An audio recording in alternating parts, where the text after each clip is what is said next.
My name is Robert Anderson, and I never thought the cruelest betrayal of my life would come from my own blood.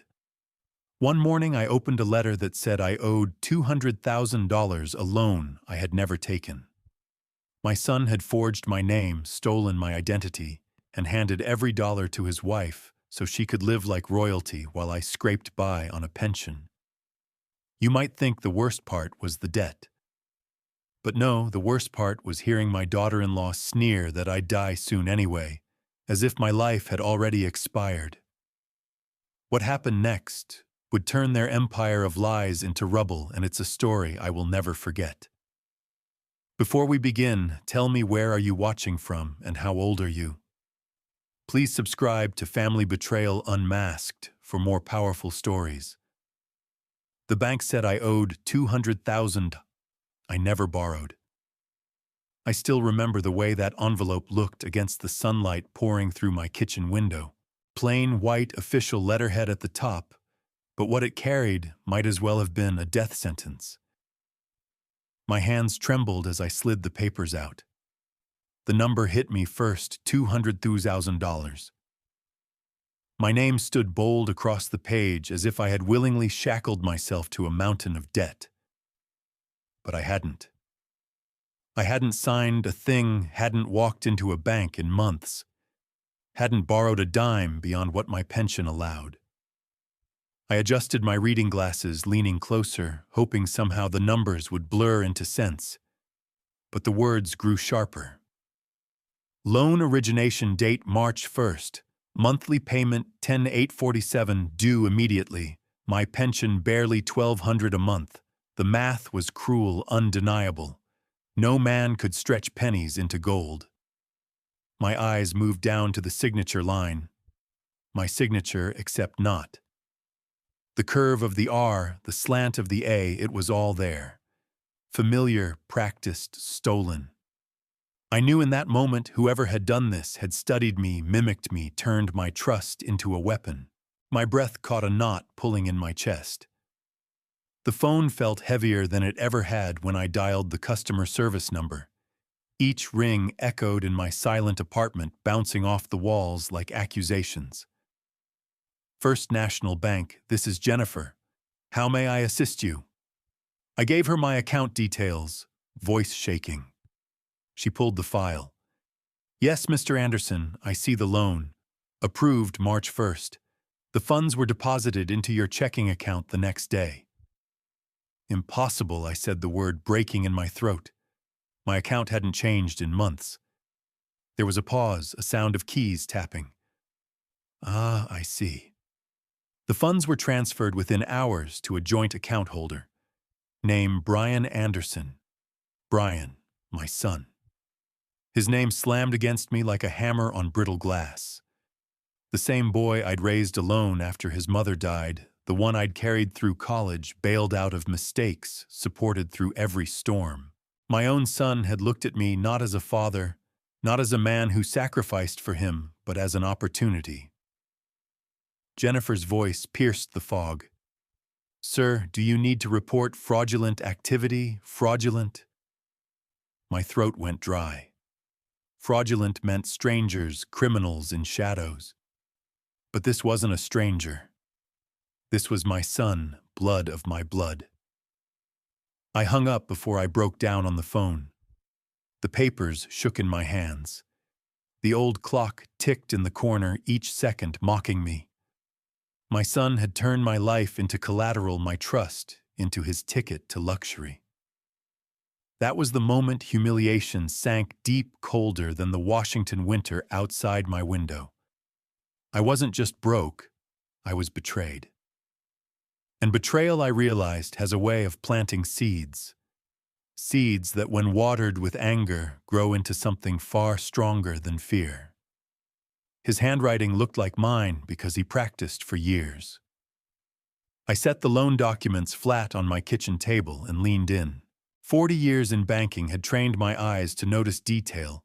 Most folks never cared to see the weight of ink, the tilt of a letter, the pressure behind a pen stroke. My name was sprawled across the bottom, but it wasn't mine. The R in Robert curved just a hair too wide. The A in Anderson tilted forward like it was running ahead of itself. It was my hand, but not my soul. My son had copied me. Not once, not twice, but enough times that he could write me better than I could. It wasn't sloppy. It was meticulous, calculated. This wasn't desperation scrawled in a moment of weakness. This was practice. And the thought of Brian sitting somewhere over and over, tracing my signature like a schoolboy with his homework, tore something inside me. I remembered the day I added him to my account after his mother passed. He was in his 20s, adrift, and I thought giving him access for emergencies would protect us both.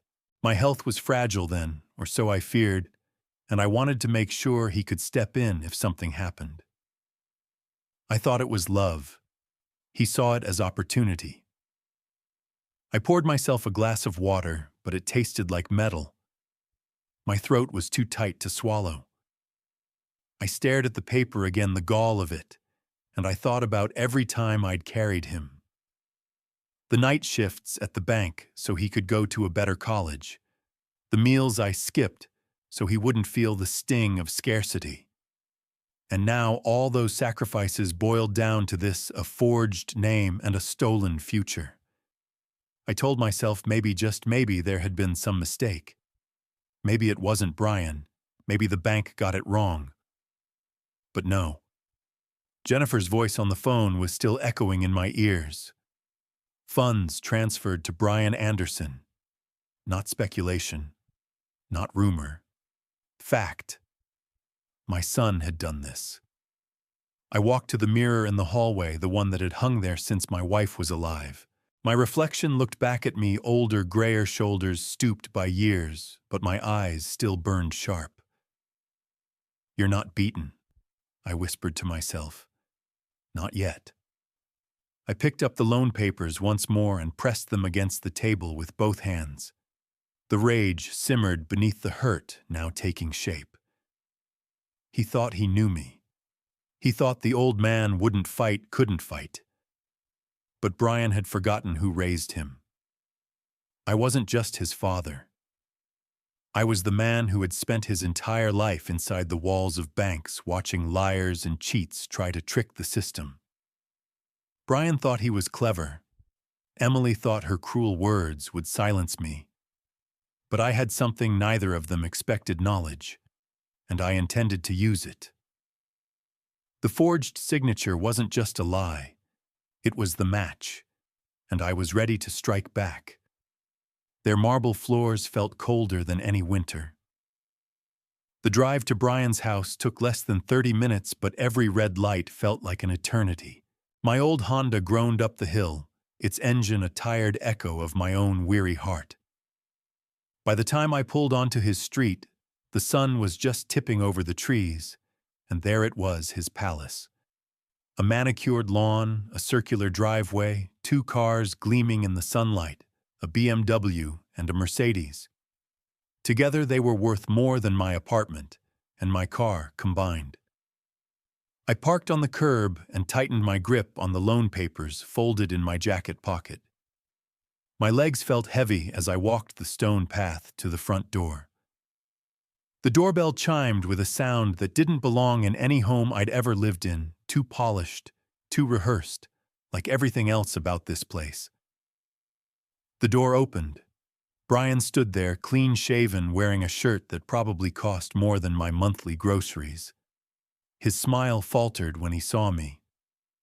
"Dad, you should have called first."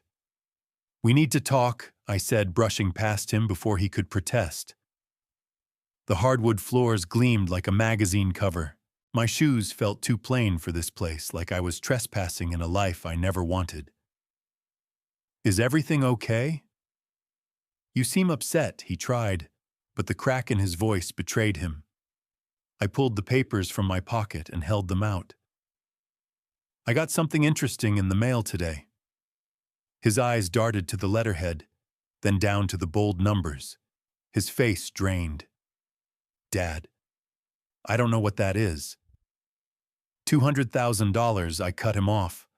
A loan I never applied for, signed with my name. The bank confirmed it. The money was transferred into your account within hours. His hands twitched. Banks make mistakes all the time. You know that. I stepped closer, lowering my voice. I worked 40 years in banking, Brian. I know mistakes. And I know lies. The silence pressed down like a weight. His shoulders sagged. Dad, you have to understand.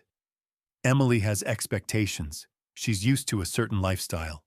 I couldn't disappoint her. You always said family comes first. I thought you'd want to help.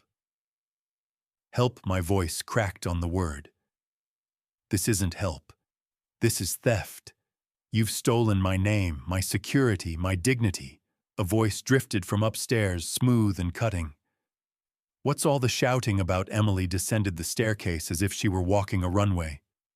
Designer workout clothes, jewelry, catching the morning light, hair so polished, it looked sculpted. She reached the bottom step and slipped her arm through Brian's. Oh, Robert, you're here, she said, her lips curling into something that wasn't a smile. I nodded stiffly. Your husband and I were just discussing a loan he took out in my name. Her eyes gleamed with disdain. Robert, honestly. You're making such a fuss over nothing. You'll die soon anyway. Why do you need the money? The words hit harder than the loan ever could. My son looked away, offering no defense, no shame.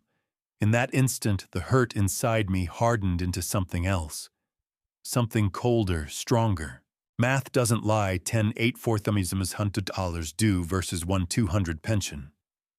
The next morning, I woke before dawn. Sleep had eluded me, slipping through my fingers no matter how tightly I tried to hold it. The loan papers sat on my kitchen table, their presence heavier than any nightmare. I straightened my tie, a habit from decades at the bank, and walked the 6 blocks to First National. The lobby looked smaller than I remembered.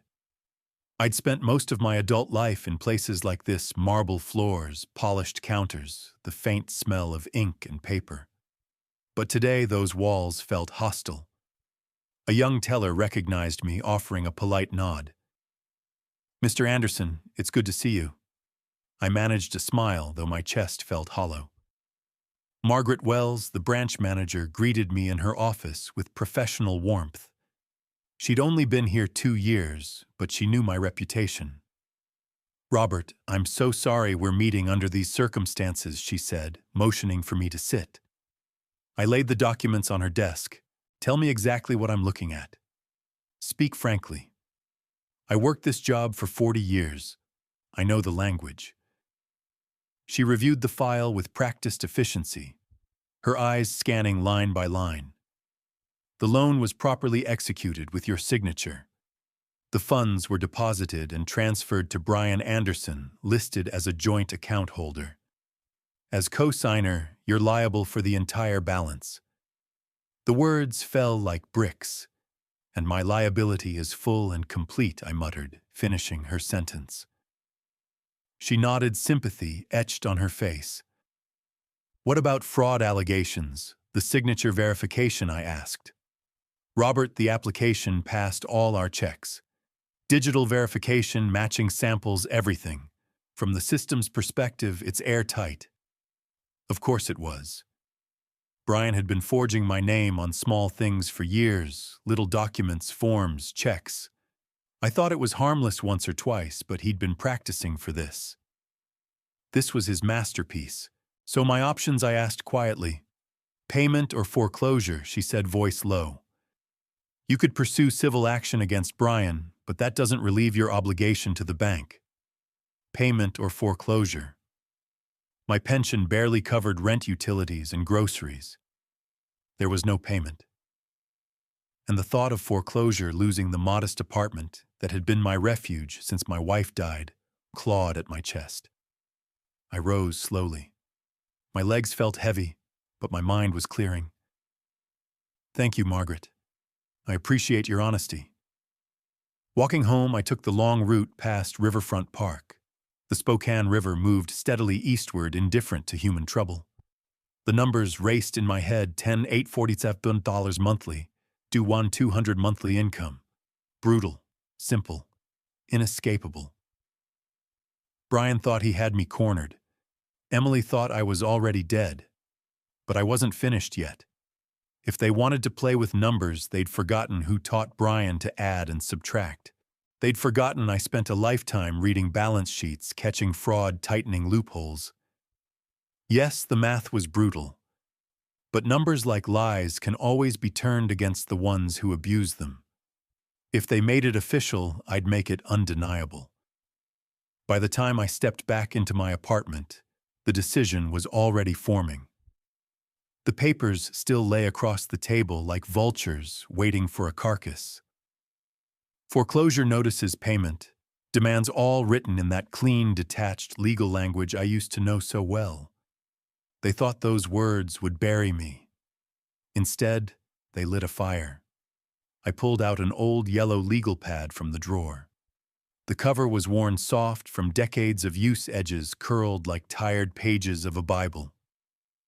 I laid it flat, clicked my pen, and drew the first line down the center. On the left, I wrote loan details. On the right, response. For years, I'd built cases for banks tracking fraud, spotting inconsistencies, protecting institutions from people who thought they were smarter than the system. Brian had forgotten that. He'd mistaken my retirement for weakness. But experience doesn't retire. It waits. I began listing everything I knew. Dates of the loan, transfer of funds, the forged signature.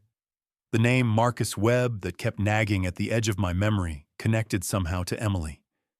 I scribbled every detail, no matter how small. The legal pad filled quickly with arrows, notes, calculations. Next came the old address book, its leather cover, cracked pages, yellowed. I hadn't touched it in years, but the names inside were gold. Men and women who'd spent their careers in fraud departments, credit unions, law offices. Some had retired like me. Others still held desks with titles and authority. I traced my finger down the list, remembering faces, voices, handshakes. Elizabeth Dunn, Commerce Bank. She'd been sharp as a tack back when I was an officer. Tom Rodriguez, Inland Empire Credit Union. 15 years in fraud investigation. Patricia Stone, once a prosecutor, now private practice. I underlined her name twice. I sipped cold coffee, the bitterness grounding me. Every name I circled was a piece of the puzzle I needed. Brian and Emily thought they had boxed me into silence. They believed my age, my pension, my solitude would leave me powerless. They were wrong. I looked around my apartment. Small, modest, but it was mine. The thought of losing it tightened my chest, but not with fear, with resolve. They would not take the last of my dignity. They would not laugh while I slept on a park bench. The old clock ticked in the corner. I set down my pen and leaned back. The plan wasn't finished, but it had begun.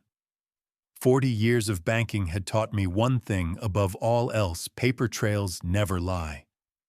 And I knew how to follow them. I folded the foreclosure notice, neatly slid it under the legal pad, and pressed my hand flat on top. You wanted a war, Brian, I whispered into the quiet room. Now you'll have one. And I won't fight like a father. I'll fight like the banker you underestimated. Fraud leaves footprints. I knew where to look. The following morning, I tightened my scarf, slipped the yellow legal pad into my briefcase, and walked into downtown Spokane with a determination I hadn't felt in years.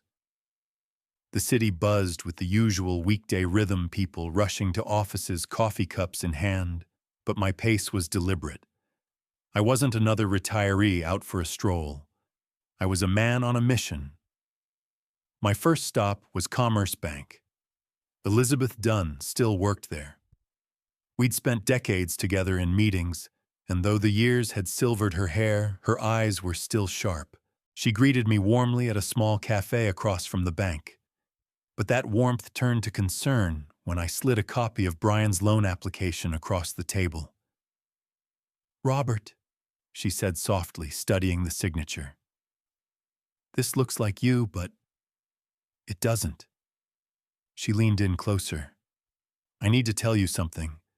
Brian has been here before 3 times in the past year. He tried to use your name as a reference and even hinted at you as a co-signer. The words hit like a hammer. 3 times, she nodded. We declined them. The paperwork was inconsistent and our handwriting analysis flagged issues. We suspected forgery but couldn't prove it. My pen scratched across the yellow pad as I jotted dates and notes. This wasn't one impulsive crime.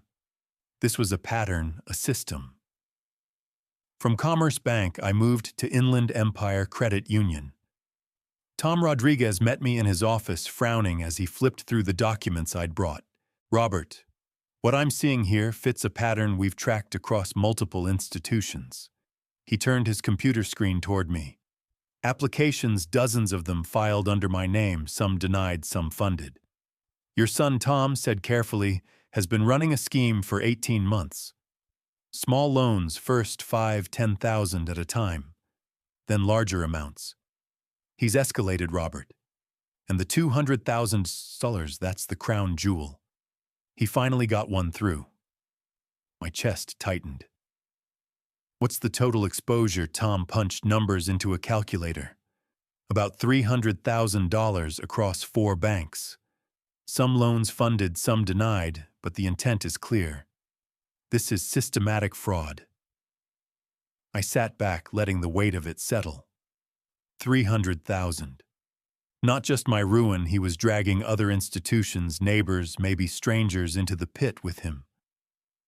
Tom slid several pages of credit reports across the desk.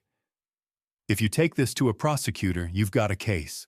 Pattern evidence, multiple institutions, escalating amounts. It's textbook. I gathered the papers into my briefcase, my fingers steady now. Brian had turned my trust into his weapon, but he'd also left a trail, and I knew how to follow trails. As I stepped back into the crisp air outside, I looked up at the sky. For the first time since the letter arrived, the knot in my stomach loosened. My humiliation was real, yes, but so was my resolve. They thought I was an old man they could bury under debt. They forgot I once made a career out of unearthing liars. And my son had just made himself case number 1.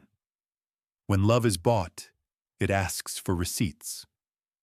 By Friday, I was ready to put my old investigative instincts to work. I hadn't tailed anyone since my banking days when I used to shadow suspicious borrowers to confirm addresses or business activity. The methods hadn't changed, just the stakes. This time the target wasn't a stranger. It was my own daughter-in-law. I parked 3 blocks from Brian's house with a thermos of coffee and my old digital camera. Emily emerged just before noon, sliding into the Mercedes I knew had been bought with stolen money.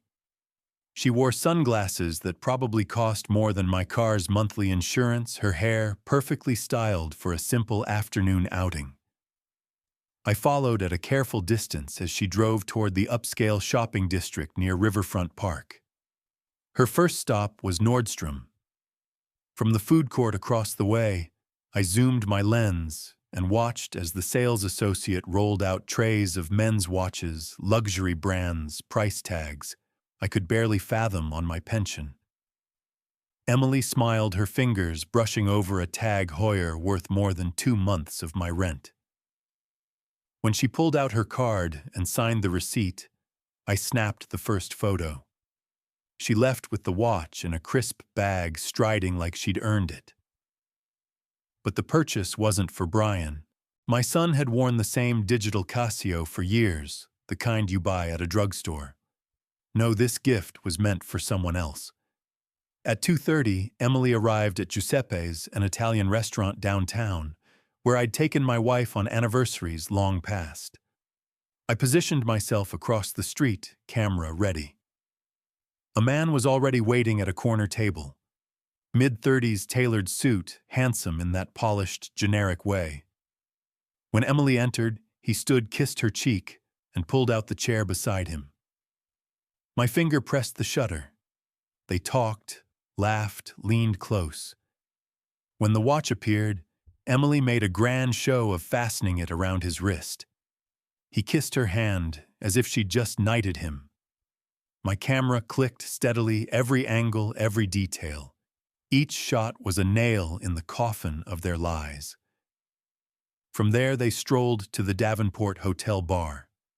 I slipped inside, newspaper in hand, and sat close enough to hear snatches of their conversation. "My husband's family will never know where the money really goes," Emily said with a laugh, raising a glass of champagne that cost $40 a pour. The man, Marcus, I'd soon learn, clinked his glass with hers. To financial freedom, he toasted, and to the fools who make it possible. Her wedding ring gleamed as she caressed his face, as if the theft and the infidelity were all part of the same performance. I snapped one last photograph, her ring and his smile captured together, and slipped out before they noticed. Driving home, my hands were steady on the wheel. The humiliation had turned into purpose. Brian thought his crime was hidden behind bank walls. Emily thought her affair was hidden behind tinted glass. But I had the receipts, and receipts don't lie. 7 voices are louder than one. After I filed the photographs neatly into my evidence binder, I knew it was time to widen the circle. If Brian had defrauded me, he'd defrauded others. That's how schemes like his worked, never one lie, but a chain of them strung together like beads until the necklace snapped. I began with Linda Martinez, a widow who had lived 2 doors down from Brian for years. I called and asked to meet at a small cafe on Monroe Street. When she arrived, she clutched her purse tight, her eyes carrying the weight of someone already bruised by disappointment. "Robert," she said cautiously, "Brian told me you'd been having health issues. He said you needed help but were too proud to ask. He convinced me to co-sign a car loan, $18,000, said it was for your medical bills." Her voice cracked. "The car was repossessed last month and now they're after me for the balance." I slid the loan documents across the table, letting her see my forged signature. Her face moved through the same sequence. Mine had confusion, recognition, then fury. "He used you as bait," I said quietly, "and he used me as cover." Linda wasn't the only one. Within days, I tracked down more names. Tom, a former colleague, had lent Brian $5,000 for a supposed business emergency. Sarah Williams, a kind neighbor, had guaranteed his apartment lease and was now facing eviction notices. An elderly church member, Mrs. Patterson, had mortgaged her home, believing Brian's story about me needing experimental treatment. Each tale followed the same pattern: a false crisis, a forged document, and the assumption that Robert Anderson's good name made it safe. I gathered them all one evening in a modest community center room. Folding chairs, a whiteboard, a pot of lukewarm coffee. As we sat together, I laid out the evidence: forged applications, photographs of Emily's affair, credit reports from multiple banks. "This isn't random irresponsibility," I told them. "It's a criminal enterprise." He targeted people he thought would never connect the dots. One by one they spoke. Their anger filled the room, but so did their relief that they weren't alone, that their humiliation wasn't unique. Tom leaned forward, fists clenched. "What's the plan, Robert?" I drew a timeline on the whiteboard. "We build this case as a coalition. Individually, we're victims. Together, we're witnesses in a systematic fraud. We document everything, every dollar, every false word. We move as one. That's how we'll be heard." For the first time since the nightmare began, I didn't feel like an old man fighting shadows. I felt like a banker again, coordinating a project. But this project wasn't about profits or accounts. It was about dignity, hours taken from us by someone we trusted. As the group nodded in agreement, I looked around at their faces. Some were worn, some weary, but all were resolute. Brian thought he'd divided us into isolated pockets of shame. Instead, he had unknowingly created his own undoing. I didn't shout, I documented. I chose Romano's, a well-lit restaurant with plenty of witnesses. If Brian and Emily wanted to twist my words, at least they wouldn't twist my tone. I arrived early, ordered a black coffee, and set my briefcase on the chair beside me. When they walked in, Brian's designer shirt and Emily's polished smile looked as rehearsed as actors on a stage. Brian slid into the seat across from me, his jaw tight. "Dad, why couldn't we talk at the house? Why all this drama? Because drama belongs in your house, not mine," I replied evenly, pulling a folder from my briefcase. I spread the photographs across the table, Emily at Nordstrom buying the watch, Emily fastening it on another man's wrist, Emily and Marcus clinking glasses of champagne. Brian's eyes widened before he caught himself. Emily leaned forward, her expression a perfect mask of concern mixed with disbelief. "Robert, these are ridiculous.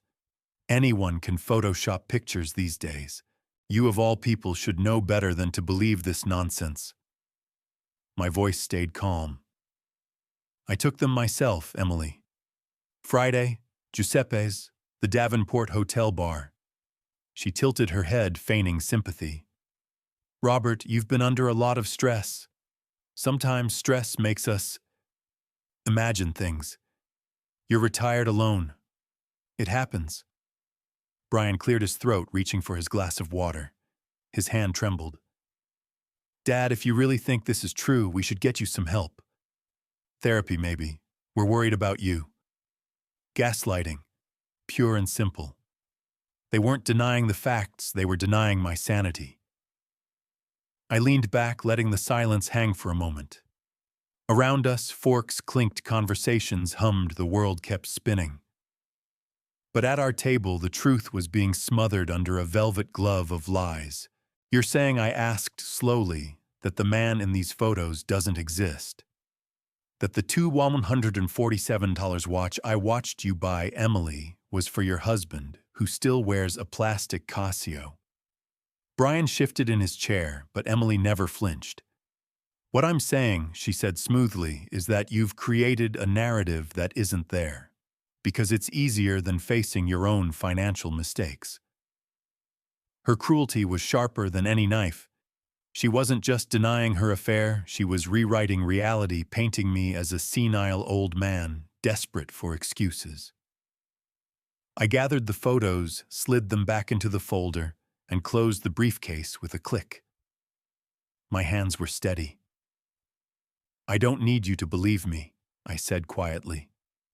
"I only need the prosecutor to believe me. And she already does." For the first time, Emily's eyes flickered. Not fear, not shame, but calculation. Brian opened his mouth, then closed it again. The fight drained from his shoulders. I stood, placed a $10 bill under my coffee cup, and looked them both in the eye. "You think gaslighting can erase evidence? You'll find out soon enough it can't." Then I walked out into the crisp night air, the folder safe in my briefcase. Evidence speaks louder than family ties.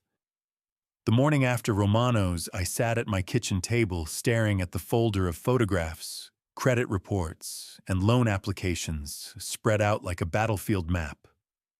Brian and Emily had tried to paint me as delusional, an old man chasing ghosts. But ghosts don't leave receipts, signatures, and time-stamped photographs. Evidence doesn't lie, and I had plenty. It was time to place it in the right hands. I called Patricia Stone, a former prosecutor, who had left the district attorney's office to specialize in fraud cases. We'd crossed paths years ago, back when I was still behind a desk at First National.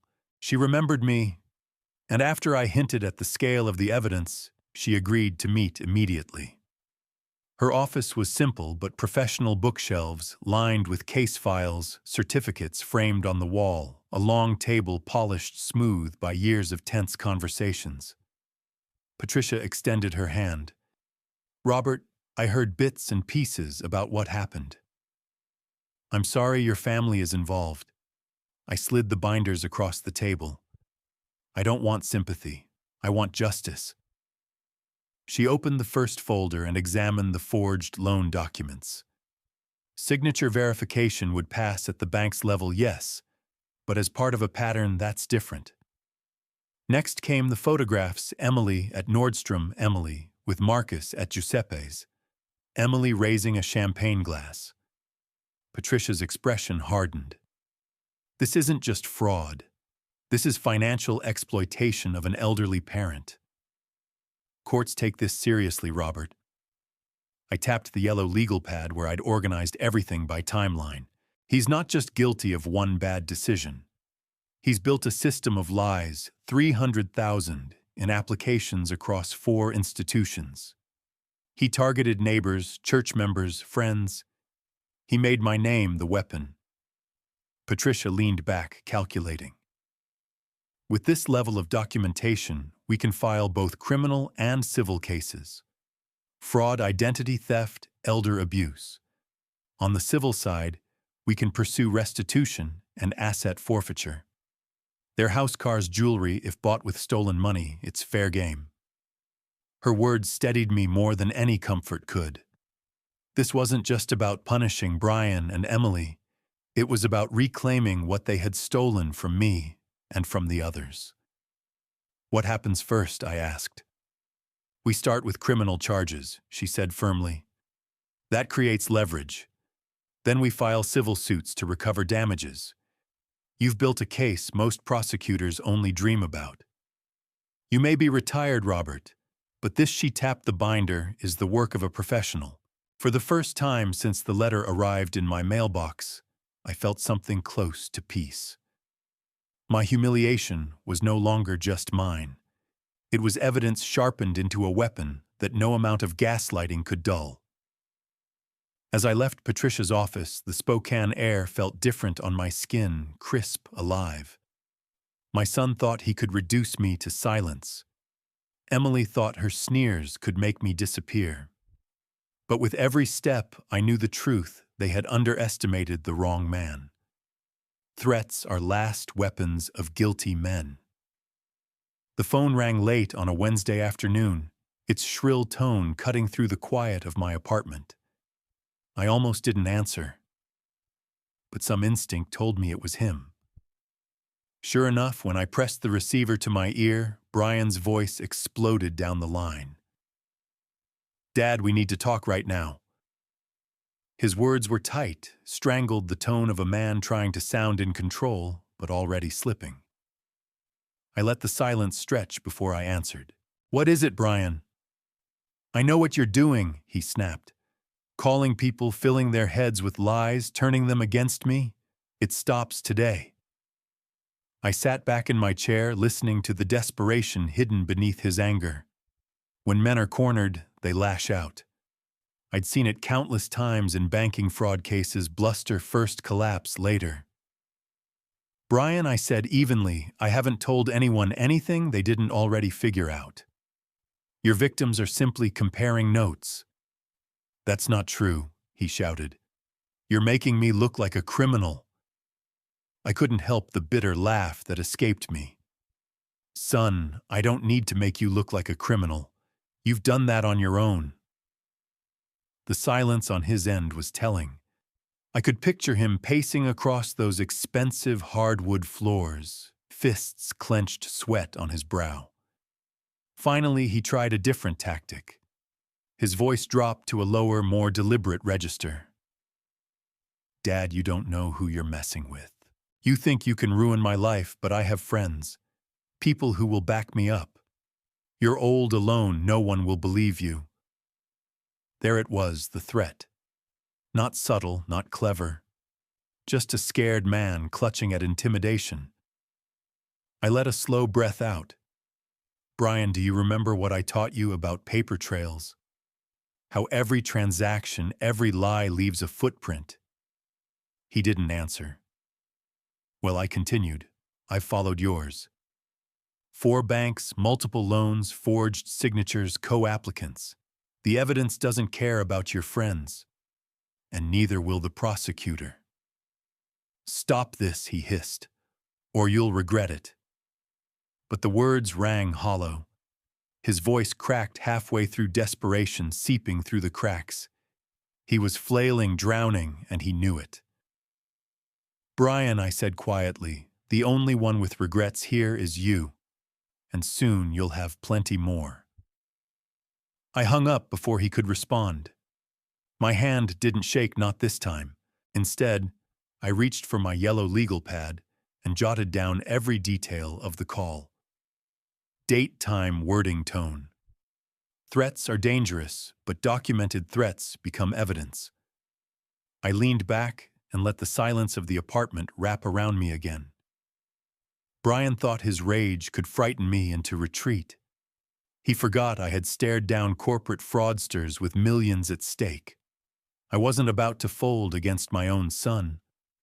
Threats are the last weapons of guilty men, and my son had just fired his first and last warning shot. They tried to bury me in stories. I replied with documents. 2 days after Brian's angry phone call, the strategy shifted. This time it wasn't threats, it was Emily. She called mid-morning, her voice sugar-sweet, too polished to be genuine. "Robert," she cooed, "we really should talk. There's been so many misunderstandings. Brian is under a lot of pressure, and I know you don't want the family torn apart over a few pieces of paper." A few pieces of paper. That was how she framed my stolen identity, my looming foreclosure, the ruin of neighbors and church members. Just paper. "Emily," I said, my tone flat, "you and I both know this is bigger than paper." She pressed on, ignoring my words. "Brian told me you've been confused lately, forgetful. It happens at your age. People will understand if you've misremembered things. We'll help you, Robert. We'll protect you." Her weapon wasn't rage, it was narrative. If Brian couldn't scare me, Emily would smear me, turning me into the unreliable old man. In banking, I'd seen this tactic before. When liars can't dispute the evidence, they attack the witness. But what Emily didn't know was that I had already anticipated this move. I let her finish her speech, thanked her for her concern, and hung up. Then I picked up the sealed envelope I'd prepared days earlier. Inside was a professional dossier, photographs of her shopping spree, receipts for the luxury purchases, bank records showing funds diverted from fraudulent loans. At the back, I added a summary, calm, clinical, explaining how these funds were obtained and misused. The next stop was her workplace, a marketing firm downtown that boasted about integrity and innovation on its glossy brochure. I walked straight to the reception desk, handed the envelope to the assistant, and asked that it be delivered to Human Resources immediately. "Is this urgent?" the young man asked. "Yes," I said, my voice steady. "It concerns the company's reputation." From there, I moved on to my second mailing list, Emily's social circle. 27 envelopes each addressed to parents, siblings, college friends, and prominent acquaintances. Inside each was the same packet, photographs and a one-page summary of her role in the fraud. It wasn't vengeance. It was clarity. People deserved to know who they were dealing with. By the time I got home, the phone was already buzzing. Emily's voice, this time stripped of sweetness, filled the voicemail. "How dare you send lies to my employer? Do you realize what you've done? You'll ruin me." Her panic was proof the documents had landed exactly where they needed to. Lies can be twisted and spun, but paper records, those cut through pretense like glass. I sat at my kitchen table, poured myself a fresh cup of coffee, and wrote one more line in my legal pad. Emily Anderson, employment suspended pending investigation. She thought she could bury me in stories, but stories crumble when you hold them up to light. Her empire was built on stolen reputation. The morning after I delivered the dossiers, I brewed a pot of coffee and waited. Reputation is fragile. I'd seen more than one banker fall from grace because a single secret spilled into the open. Emily's entire life was built on appearances. Designer clothes, charity galas, endless photos on social media with captions about living authentically. But when your empire is built on stolen bricks, one crack can bring it all tumbling down. By mid-morning, the first calls came. Not to me, but to her. I know because my phone lit up with Brian's number. I let it go to voicemail. His voice was ragged, almost frantic. "Dad, what did you do? Emily's friends are calling non-stop. Her parents are furious. You need to stop this now. Stop." No, I had just begun. I knew exactly what those envelopes contained. Photographs of Emily with Marcus, her arm draped around him, while her wedding ring caught the light. Receipts showing extravagant purchases, watches, suits, champagne, all funded by loans taken in my name. I didn't add commentary. I didn't need to. The truth was sharp enough without embellishment. That afternoon, I heard from Linda, one of the victims in our coalition. "Robert," she said, almost breathless. "My granddaughter showed me Emily's social media. Half her friends have unfollowed her in the last hour, and people are sharing your photographs privately. It spread faster than I imagined." The curated image Emily had spent years polishing was collapsing in real time. Her college roommate, who used to comment on every post, unfriended her. A local charity she supported quietly removed her name from its donor list. Even her sister left a pointed comment beneath a photo of Emily and Brian smiling at a fundraiser. Some smiles hide expensive lies. By evening, Emily herself called. This time there was no mask, no attempt at charm. "Robert," she hissed, her voice sharp as broken glass, "you've destroyed my reputation." "Do you have any idea what you've done to me?" I answered calmly. "Emily, I didn't destroy your reputation." "You did. I just mailed it to the people who deserved to see it." She went silent, then hung up. I leaned back in my chair, letting the weight of it settle. For once, the silence didn't feel heavy. It felt earned. Emily had wielded her reputation like a weapon, using it to manipulate Brian to justify their lavish lifestyle, to make me look like a bitter old man. But now her friends whispered behind her back. Her family questioned her loyalty. Her colleagues doubted her integrity. Her empire was crumbling, and I hadn't raised my voice once. I had simply opened the blinds and let the truth pour in. He begged at my door, claiming to be the victim. It was just after dusk when the knock came. 3 sharp raps that rattled the frame, followed by a silence that felt like someone holding their breath. I opened the door, and there stood Brian. His usual polish was gone. The crisp shirts and manicured hair replaced by wrinkled clothes, and eyes red from lack of sleep. He looked smaller somehow, as if the walls of his mansion had caved in around him. "Dad," he whispered, his voice hoarse. "Can I come in?" I stepped aside, not out of pity, but to see what performance he had rehearsed this time. He slumped onto my couch, burying his face in his hands. For a long moment, he didn't speak.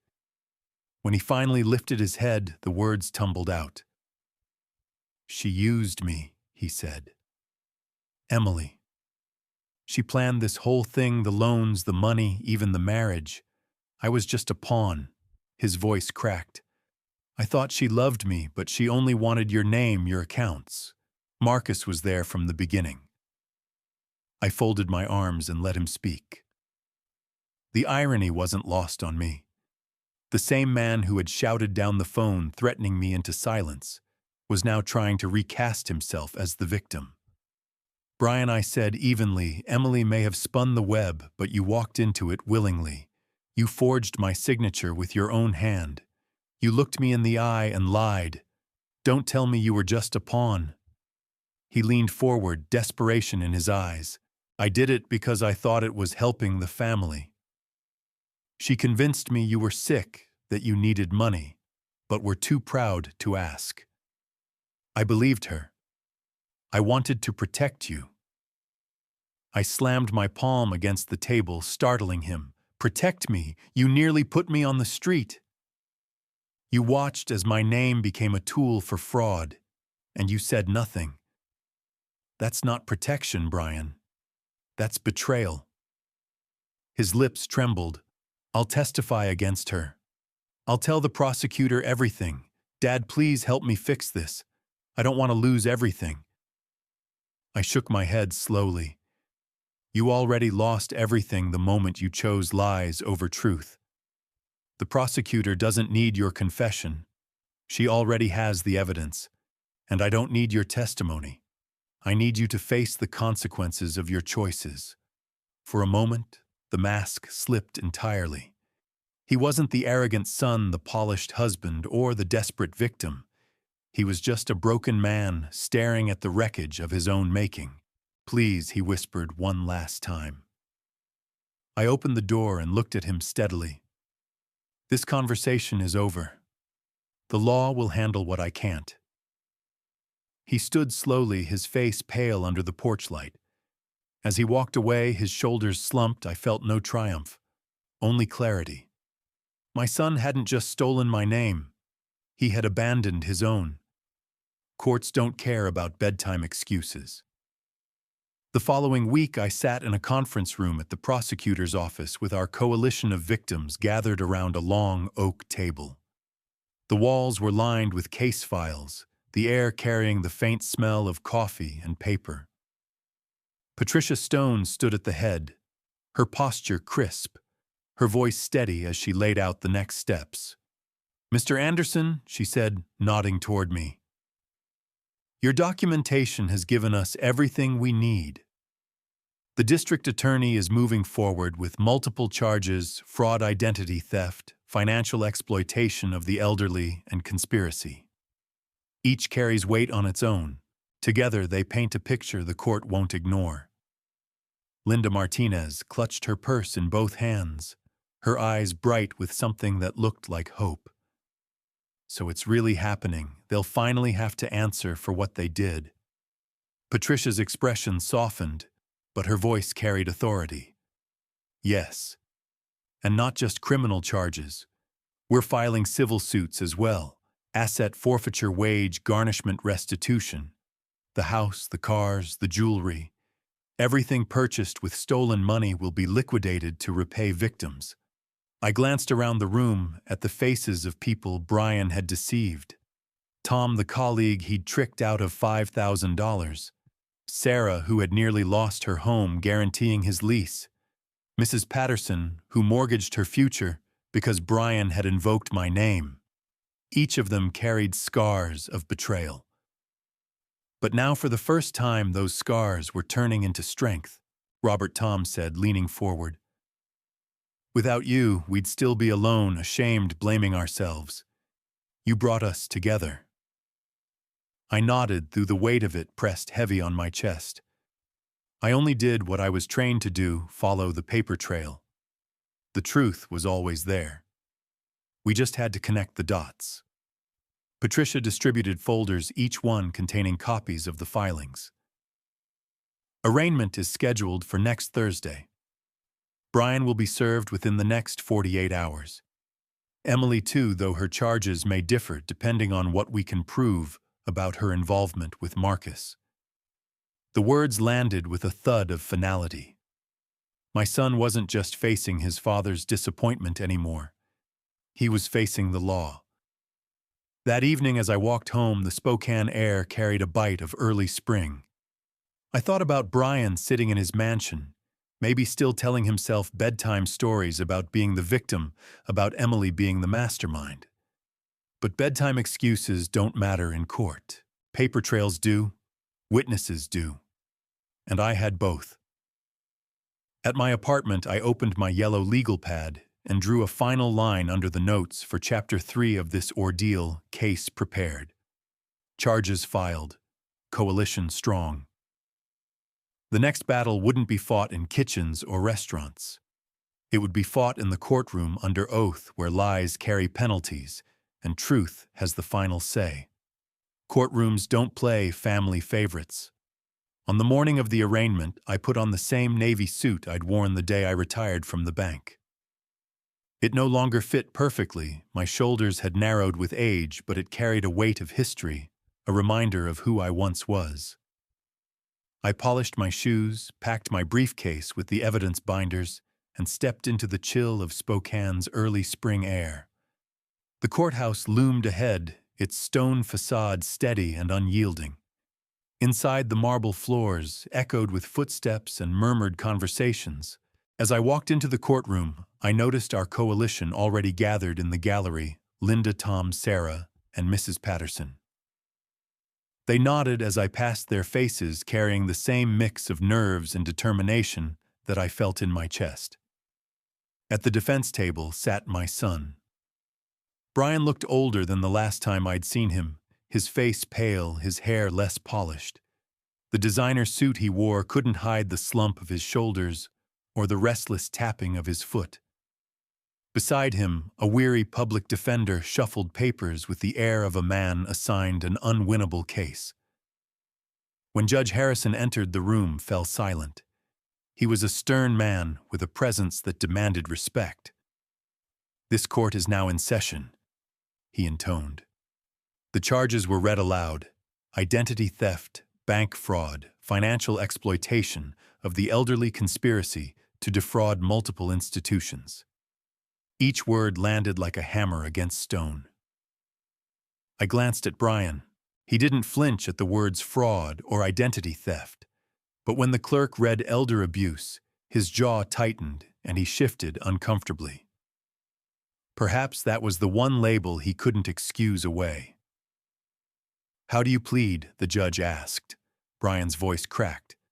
"Guilty, Your Honor." The room seemed to exhale all at once. For weeks I had wondered whether he'd try to fight it, whether Emily would spin another story to shield him. But there it was, an admission plain and undeniable. The prosecutor stood presenting the first wave of evidence: bank records, forged signatures, photographs, witness statements.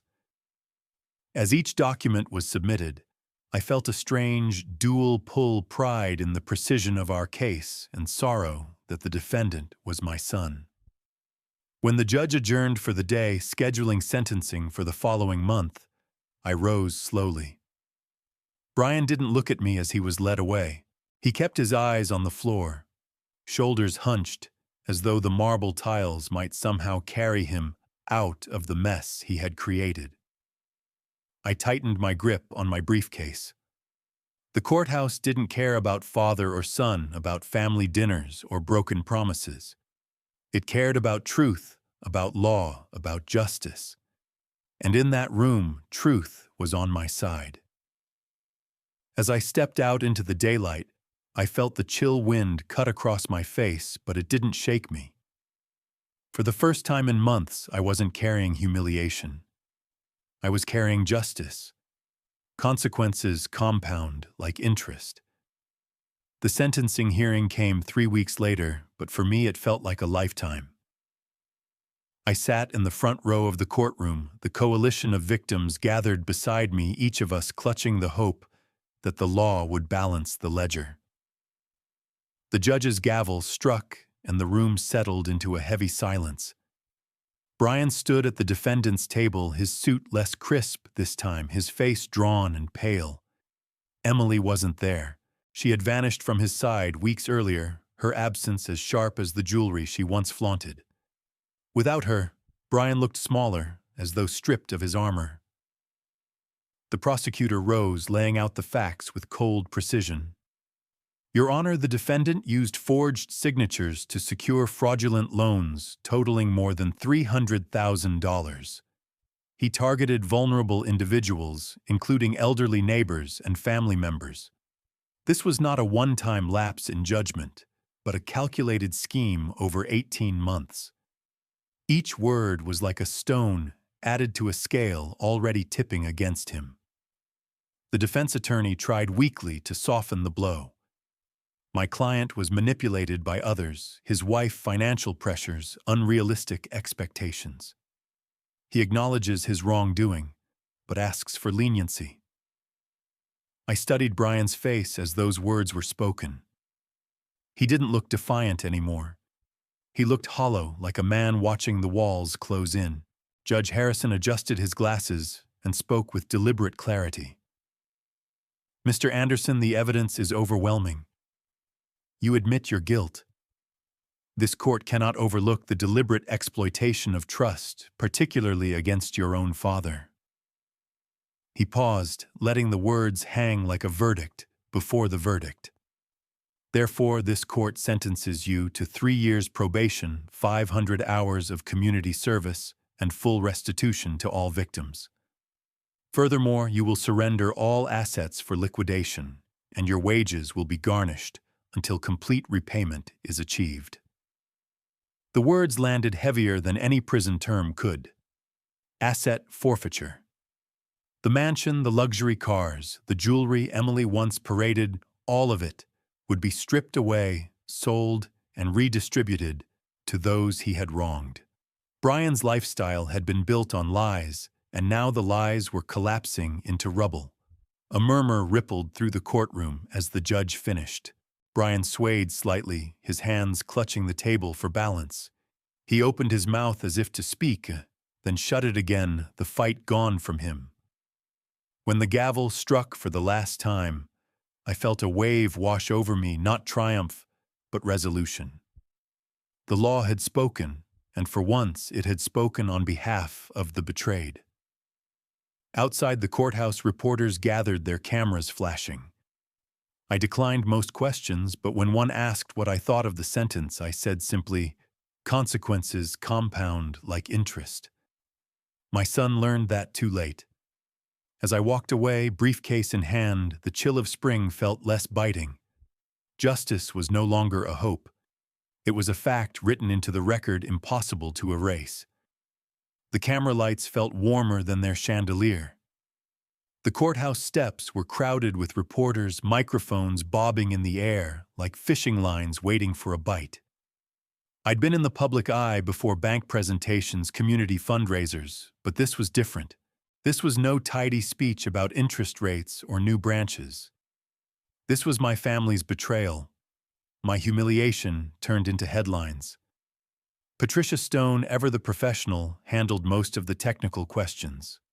She explained the restitution process, the asset forfeiture, the garnishment schedule. Her voice was firm, her manner steady, the kind of clarity that made people trust the system again.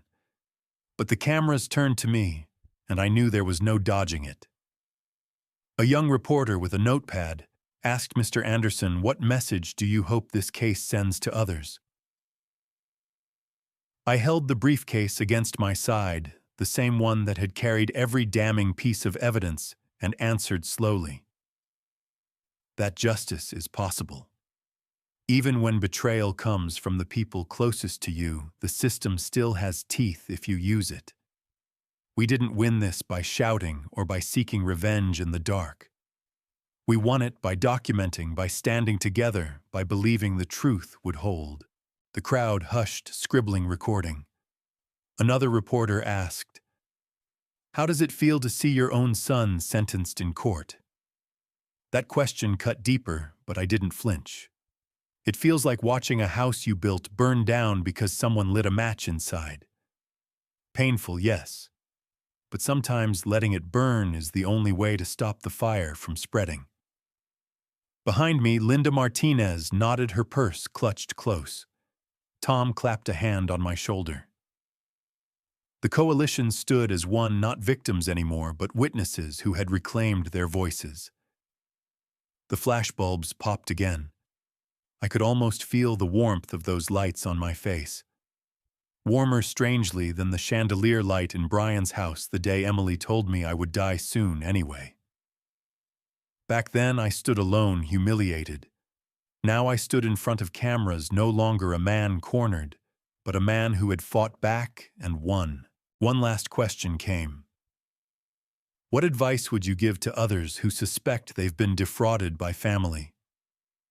I lifted my briefcase slightly, as if it were a shield. Write everything down. Dates, amounts, names. Don't argue with liars, they'll twist your words.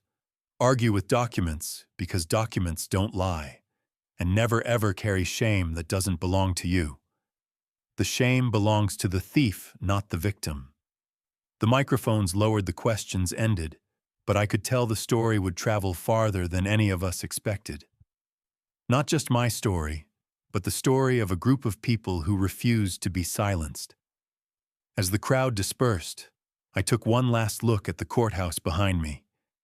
It wasn't just a building of stone. For us, it had been a fortress, a place where truth had not only survived but prevailed.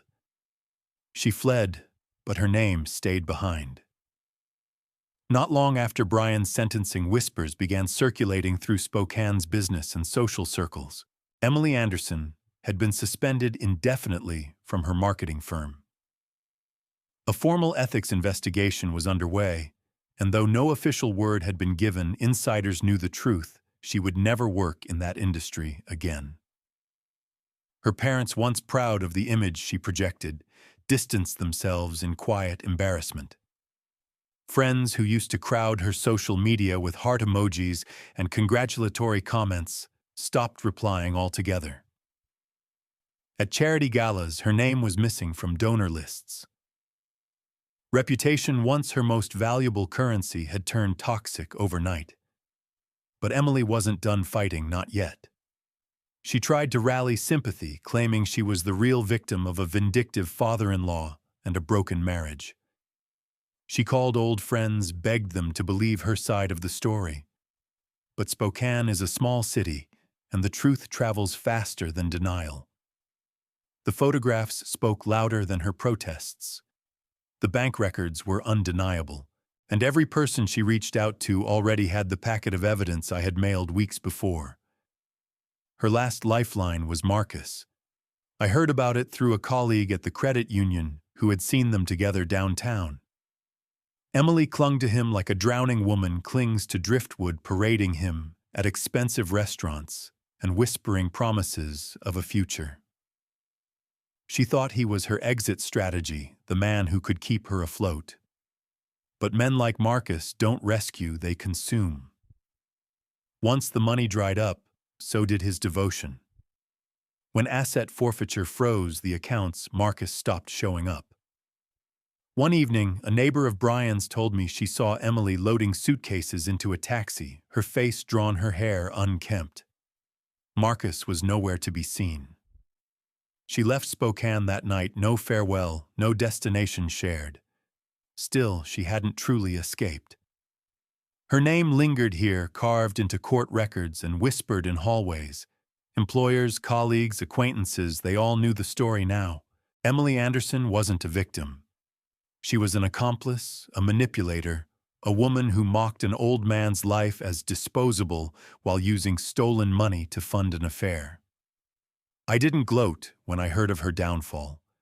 There was no satisfaction in watching another life collapse, even one as cruel as hers. But there was balance. She had built her empire on illusion, and illusions eventually crack under the weight of truth. I sat in my apartment one evening, sipping coffee, when I read an article in the local paper. It mentioned her by name in connection with the fraud case, noting her departure from the city and the end of her career. The journalist's tone was clinical, detached. Yet between the lines, it was clear Emily Anderson had become a cautionary tale. She fled, but her name stayed behind, etched into the ruins of her own making. I keep my home and my peace. The foreclosure notice that once sat like a curse on my kitchen table was now nothing more than scrap paper filed away in a cabinet. My apartment remained mine, 4 modest rooms, a clock that ticked too loud, and a view of the Spokane River that always reminded me of time moving steadily forward.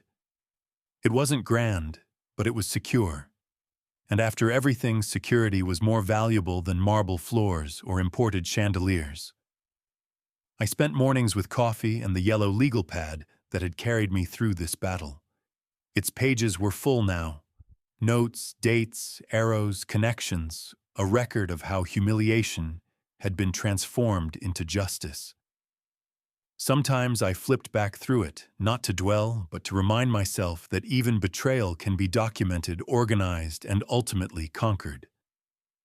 What surprised me most was how many people reached out after the trial. Letters came in the mail, emails trickled through old colleagues, even strangers called the community center, asking to speak with the retired banker who took on his son. They weren't curious about gossip. They wanted guidance. They too had been cheated, lied to, taken advantage of, sometimes by their own children, sometimes by neighbors or supposed friends. They didn't know where to start. So I began meeting with them. Nothing formal, just coffee at a diner or a quiet hour at the library. I'd show them how to keep records, how to request credit reports, how to document conversations without emotion clouding the facts. Don't fight with rage, I told them. Fight with paper. Paper doesn't lie. Their shoulders straightened when they heard it, the same way mine had the day Patricia Stone confirmed our case was airtight. I never spoke much about Brian in those meetings. Not out of shame, I'd already shed that, but because this was bigger than him. His choices had broken something between us that could never be repaired. Forgiveness without accountability isn't forgiveness. It's surrender. And I had surrendered enough in my life. As for Emily, the last I heard, she was trying to start over in another state, stripped of her career and her circle. Marcus had long since disappeared, no doubt onto his next conquest. Their names no longer carried power. Mine, though scarred, carried weight again, not because I was wealthy or influential, but because I had stood firm when it mattered most. One evening, as I locked my apartment door, Linda Martinez walked by. She smiled, her shoulders lighter now that her own financial nightmare was behind her. "Robert," she said, "you didn't just save yourself. You saved all of us." I nodded, but inside I thought of the truth: I hadn't saved anyone. I had simply refused to let betrayal be the final word. The real victory wasn't seeing Brian sentenced or Emily disgraced. The real victory was walking back into my apartment, turning the key, and knowing it was still mine. Home, dignity, peace. That was all I ever wanted. And now at last I had them. Life has a way of testing us in the places we're most vulnerable. For me, that place was trust in the son I raised. Trust in the family I thought would stand by me in old age. Instead, I discovered betrayal sharper than any stranger's crime. But what this journey taught me is simple: trust may be broken, yet dignity can always be reclaimed. I didn't shout in anger or plot revenge in secret. I did what I knew followed the paper, built the case, and let the truth speak louder than lies. And the truth did speak. It stripped away the luxury bought with stolen money, it forced accountability in a courtroom, and it reminded every victim that silence is not our only option. If you take nothing else from my story, take this: don't carry shame that doesn't belong to you. If someone cheats you, lies to you, or takes from you, the shame is theirs. Your power lies in standing up, in refusing to let betrayal define your ending. Now I want to ask you, have you ever faced betrayal from someone you trusted deeply? How did you respond? And what did you learn? Share your story in the comments. If this story resonated with you, please like, subscribe, and share it. Together we can ensure that betrayal never has the last word. Thank you for listening.